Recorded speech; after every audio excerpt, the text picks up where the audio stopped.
Edogawa Rampo. Monogram. Shortly after I became friends with Mr. Kurihara, the old security guard at the factory where I worked, he was not yet 50 years old, but he seemed like an old man somehow. He told me a story, probably his favorite story, as if he could not wait to tell it to anyone when we were close enough to have no problem in sharing such confidences. One evening around the stove in the guard room, I was told about his strange experience. He was not only a good storyteller, but also like a novelist, and his dramatic stories, they have an unforgettable flavor that I have yet to forget. I am now going to try to write it down, imitating Mr. Kurihara's way of speaking. This is a story with a twist, but if I tell it first, it will not be interesting. Please listen to it as if it were an ordinary story about love. It was 4 or 5 years ago, shortly after I turned 40. As I always tell you, I was highly educated, but I was strangely bored with things and usually did not last more than a year in any profession I entered. I changed one job after another and fell very hard. But then again, I had left one profession, and this was during my unemployment period until I found another one. As you know, I have no children at my age, and I was tired of facing my hysterical wife in our small house. I used to go out to Asakusa Park to kill time for no reason. It was in the place south of the pond where there are many benches lined up in the grove. On the benches, which had been exposed to the wind and rain, and whose paint had peeled off and turned white, or on large stones or tree stumps, there were people who had fallen from the world, sitting as if lost in thought, with no space between them. As one of these people, I was looking at the scene, and I don't think you can understand it, but it gave me an indescribable and sad feeling. One day I was sitting on one of those benches, pondering as usual. It was spring, the cherry blossoms had already fallen, but the playhouse across the pond was crowded with all sorts of noises, bands of musicians, and even the high-pitched whistling of toy balloons and the call of the ice cream man. In contrast, the grove where we are quiet as if in another world, and the people, who probably don't even have the money to see a play, look at each other with hungry, melancholy eyes and sit still in one place forever and ever. It is a truly gloomy and sad scene, as if this is how guilt is brewed. In a round clearing in a grove of trees, happy people who have nothing to do with us pass incessantly in front of where we are. If it were a well-dressed woman, the faces of the man on the bench would all turn in her direction at once. It was a time when such traffic had died down a bit, and there were no people walking by. A figure appeared at the steel pole of the arc light in the corner. He was a young man of about 30 years of age, not too shabby looking, but with a somewhat lonely look on his face, like one of us who are not happy, but rather corrupt. He stopped there for a while to look for an open bench, but everywhere he looked, the place was full of people who looked much dirtier and scarier than he did, and he must have been disgusted. But then, as if at ease, he came closer to me, taking advantage of the small gap in the bench next to mine. I was wearing a new shirt, which probably made me look somewhat better than the others there, and he seemed relieved that I didn't look as grim as the others. Or, and this is something I thought later, he may have noticed my face from the beginning. Excuse me, I will tell you why in a moment. My bad habit is to make this a long story, and I apologize for that. So the man sat down next to me and started smoking a cigarette, and as he was doing so, a strange premonition gradually came over me. I thought it was strange and looked at the man, who was puffing on his cigarette and staring at me from the side. The way he was looking at me was not unconscious, but it seemed to have some kind of meaning. I was more curious than creepy because he was a quiet-looking man who seemed to be ill, and I kept still, paying attention to his behavior. I was in the middle of the noisy Asakusa Park, and although I could certainly hear various noises, I remained still for a long time, feeling that the place was strangely quiet. I was waiting for the other man to say something at any moment. Finally, the man began to speak. "I met you somewhere, didn't I?" he says in a fearful little voice. I was somewhat expecting this, so I was not surprised. But strangely, I could not remember him. I didn't know such a man at all. I said, "You must have the wrong man. I don't think I've ever seen you before." But still, the other person started to stare at me again. I was not feeling very good about this, wondering if he was up to something. I asked him again, "Where did we meet?" The man said, "Well, I can't remember either." Strange. Very strange, he said, shaking his head, and he continued, It's not a recent thing. It seems to me that I have seen you many times before, but do you really not remember me? Then he looks at me with a doubtful yet nostalgic smile on his face. You have the wrong person. What is the name of the person you know? I asked him. He replied, I have been trying to remember for a while now, but for some reason, I can't remember your name. I don't think you are the kind of person whose name I would forget. I said, My name is Ichizo Kurihara. This is my name. He said, Oh, I see, I am Saburo Tanaka. We exchanged our names in the middle of Asakusa Park, but strangely enough, neither I nor the other man could remember each other's names at all. It became ridiculous, and we started laughing out loud. Then Saburo Tanaka's laughing face suddenly caught my attention. Strangely enough, I also began to feel that I somehow recognized him. Moreover, I felt strangely nostalgic, as if I had just met a very close old acquaintance. I stopped laughing and looked at the face of the man who called himself Tanaka once more. But at the same time, Tanaka stopped laughing as well and gave me a look that said it was no laughing matter. If this had been any other time, I would have parted without further conversation, but it was during what we now call the unemployment period, when I was bored and in trouble, and it was spring, a relaxing season. Besides, I didn't feel bad about talking to a young man who looked better than me, so we continued our strange conversation as a way to pass the time. Like this, I said, It's strange. As we were talking, I began to feel as if I had seen you before. He said, Of course you have. I knew it. And it wasn't just a passing acquaintance on the street. Maybe so. Where are you from? I asked him. He said, I'm from Mie Prefecture. I recently moved here for the first time and I'm looking for a job. He is a kind of unemployed person. I live in Tokyo. When did you come to Tokyo? I further asked. It's only been about a month, he replied. I suppose I may have met you somewhere during that time, I said. No, it was not yesterday or today. I have known you for several years, since you were much younger, he replies. I said, yes, I feel that way too. Mie Prefecture. I hate traveling and have hardly ever left Tokyo since I was young, much less Mie Prefecture, which I know is in western Japan, and I don't even know the geography clearly. He said, this is my first visit to Tokyo. I was educated in Osaka Prefecture and worked there until recently. I said, I've been to Osaka, but that was 10 years ago. He said, I was in Mie Prefecture until 7 years ago. That is, until I graduated from high school. We were both very nervous at the time, and we tried to recall and compare even the most minute details of where we had been from year to year, and what month of the year we had traveled to a certain place. But none of it matched up. Sometimes we traveled to the same region, but the years were so different. I couldn't help but wonder. Even if I tell him that I think he has the wrong person, he insists that it is hard to imagine that there are two people who look so much alike.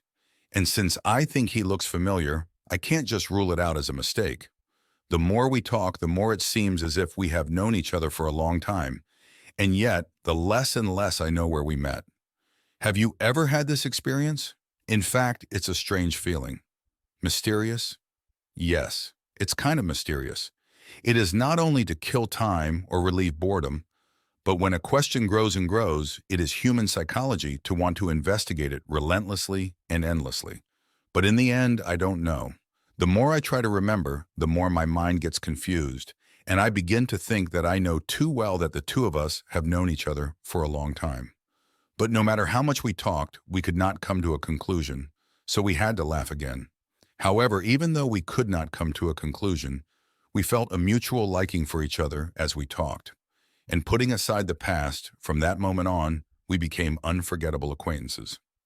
Then at Tanaka's invitation, we went to a coffee shop by the pond and had a cup of tea, and after talking about our mysterious relationship for a while, we parted without incident. And when we parted, we had become such good friends that we gave each other our addresses and asked each other to come visit us from time to time. If that were all there was to it, there would not be much to tell. 4 or 5 days later, a strange fact came to light. It turned out that Tanaka and I had a certain connection after all. This is where my story about love begins. Tanaka seemed to be busy with his prospective job search and did not visit me at all. As usual, I was having trouble killing time, So one day, on a whim, I visited him at the boarding house behind Bueno Park where he was staying. It was already evening, and he had just returned from an outing. When he saw me, he looked as if he wanted to say he had been waiting for me, and suddenly exclaimed, "I understand. I understand." He said, "Last night in bed, I suddenly realized.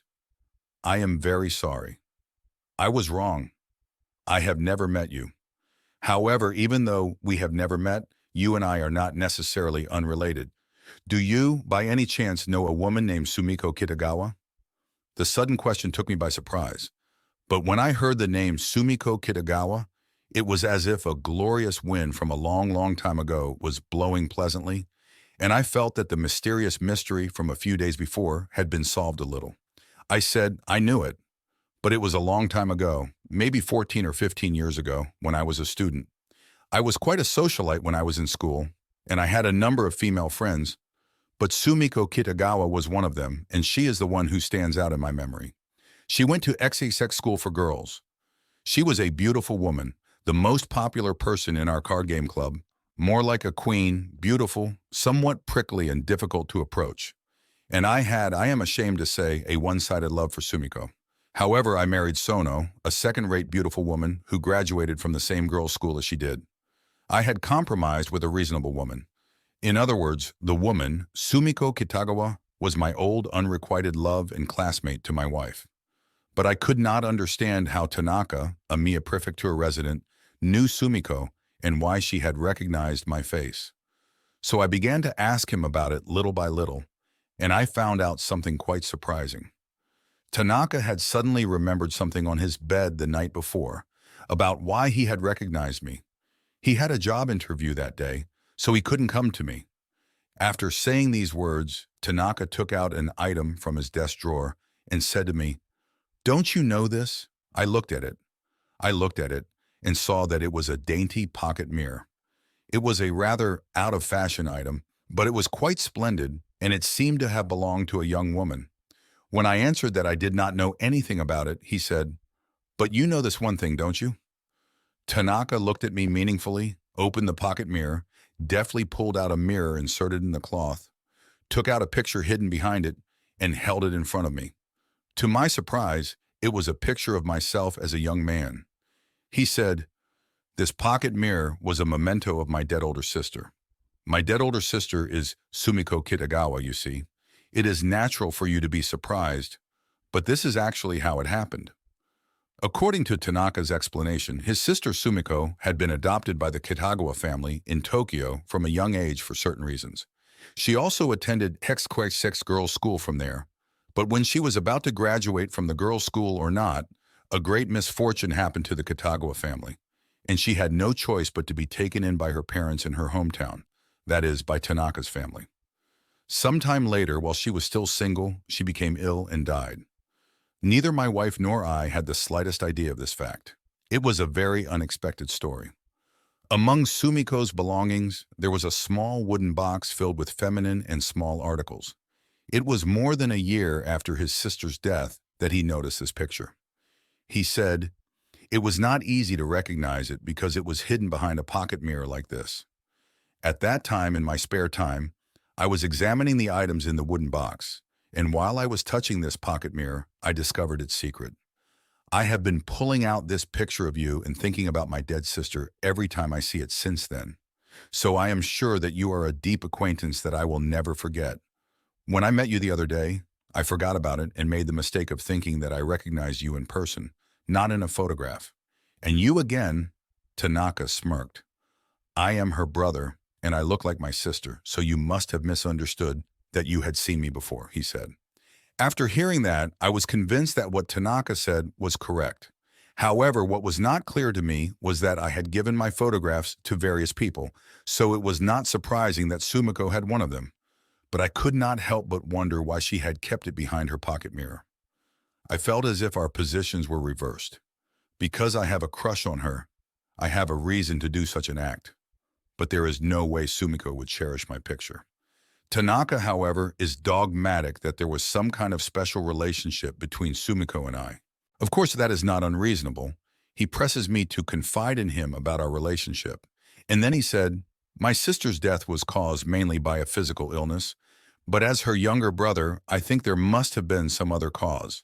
For example, considering the fact that Sumiko strongly disapproved of the engagement that had occurred before her death, I felt that her death may have been hastened by the fact that she had someone on her mind who was not able to do as she wished. In fact, Sumiko suffered from a kind of depression after returning to Mi Prefecture, and as a continuation of that depression, she became obsessed with the disease of death. So Tanaka's point is quite plausible. Now, when I think about it, my heart suddenly starts beating faster, even though I have gotten older. If I think about it in a convenient way, my unrequited love was not only for me, but I could also imagine that Sumiko had been watching the wedding of Sono and me with the same unforgivable love for me that she had never been able to express. If that beautiful Sumiko died with such feelings, what should I do? Actually, I am happy. I am so happy that tears are welling up in my throat. But on the other hand, I also wonder if this is really true. Sumiko was so beautiful and noble that it was impossible for her to fall in love with me. That is when a strange question and answer session began between Tanaka and I. I humbly said to him, "That can't be true." Tanaka countered, "But how are we supposed to interpret this picture?" As we talked, I became more and more sentimental, and finally I told him about my unrequited love for his sister. I told him that it was impossible for Sumiko to have loved me, and I was actually strongly hoping for the opposite, but I argued my case to him. However, Tanaka, who was touching the pocket mirror as we talked, suddenly seemed to notice something and exclaimed, "I knew it was right." He had discovered something very important. The sack of the pocket mirror was, as I mentioned earlier, made of cloth and folded in half.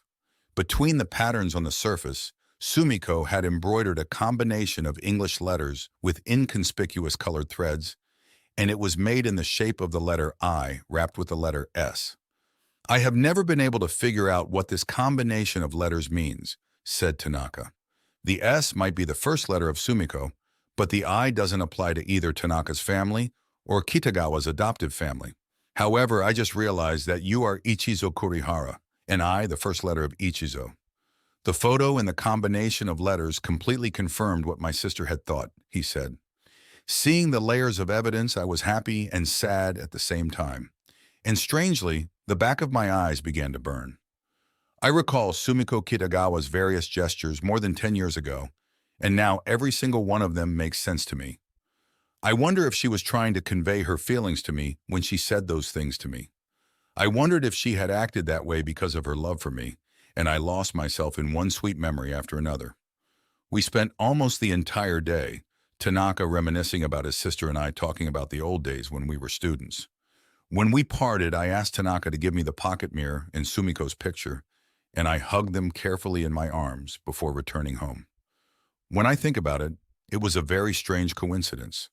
The man I happened to meet on a bench in Asakusa Park turned out to be the brother of a woman I once had a crush on, and he taught me an unexpected woman's heart. Besides, it would not have been so strange if we had met before. But we were strangers, and we both remembered the other's face. For a while after that incident, all I could think about was Sumiko. It was not that I did not wonder why I did not have more courage at that time, but it had been a long time ago, and I was getting older. And rather than such practical matters, I was simply happy and sad. I looked at Sumiko's pocket mirror and her picture, being careful not to let my wife see them, and lost myself in faint memories as if in a dream. But how strange are the feelings of human beings, isn't it? My feelings were never realistic, but my wife Sono, which I had never disliked so much in spite of my hysteria, became conspicuously bothersome to me.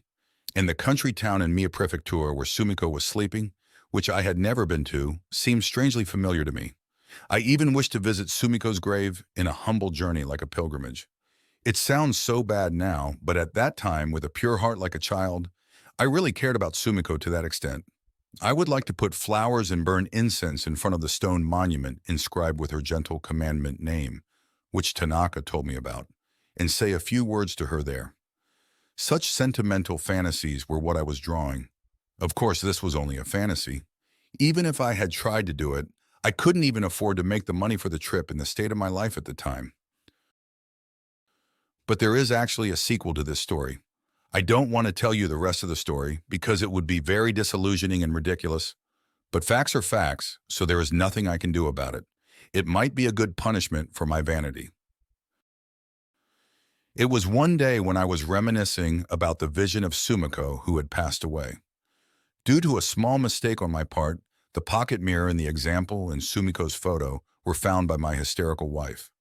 When I found out, I thought to myself, I am in trouble. I would have to babysit Sono's violent seizures for another 4 or 5 days. I was prepared for that.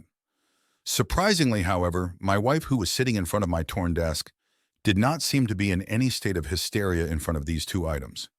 Not only that, she said with a smile, "Well, isn't this a picture of Miss Kitagawa? How did you find this? And what a rare pocket mirror. This is very old.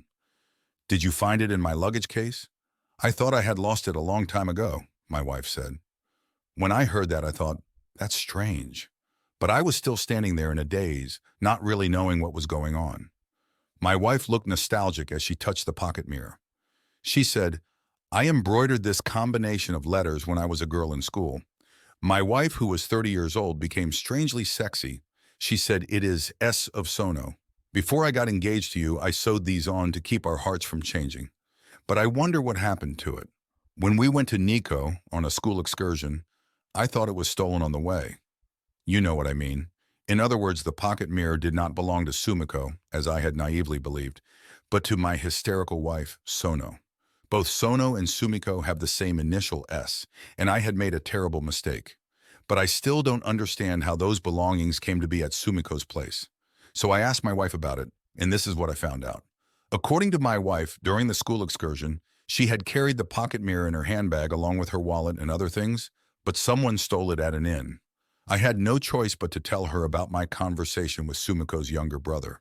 To which she replied, my wife said, "Well then, I am sure that Sumiko stole this. You probably don't know this, but Sumiko's propensity to steal was so well known among the students in our class. Then it must have been her who did it." The proof that my wife's words were not a lie or misperception was that she remembered the picture of me on the back of the mirror, which I had already extracted and disappeared by that time. It was also the one my wife had put there. No doubt Sumiko did not know about the picture until she died. It was her brother, touching it on a whim, who happened to find it and made a terrible mistake. In other words, I had to experience a double disappointment. First, Sumiko was never in love with me, and second, if my wife's imagination was true, the girl I had fallen so much in love with was not what she seemed to be, but a thief. Ha ha ha ha ha ha. That's the end of my silly reminiscences. To tell the truth, it was really boring, but I was a bit nervous before I found out.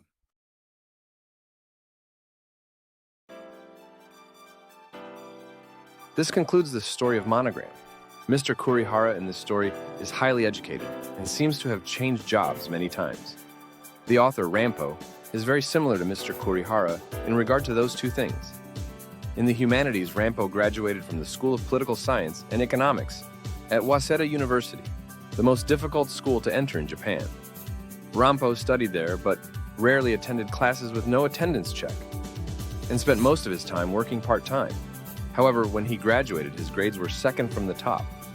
The fact that Rampo was able to achieve grades as high as other brilliant students, even without attending classes, shows how smart he was.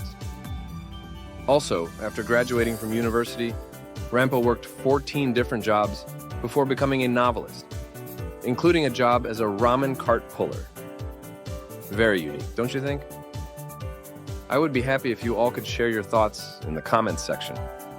I would also be happy if you could give me a high rating or subscribe to my channel. See you soon.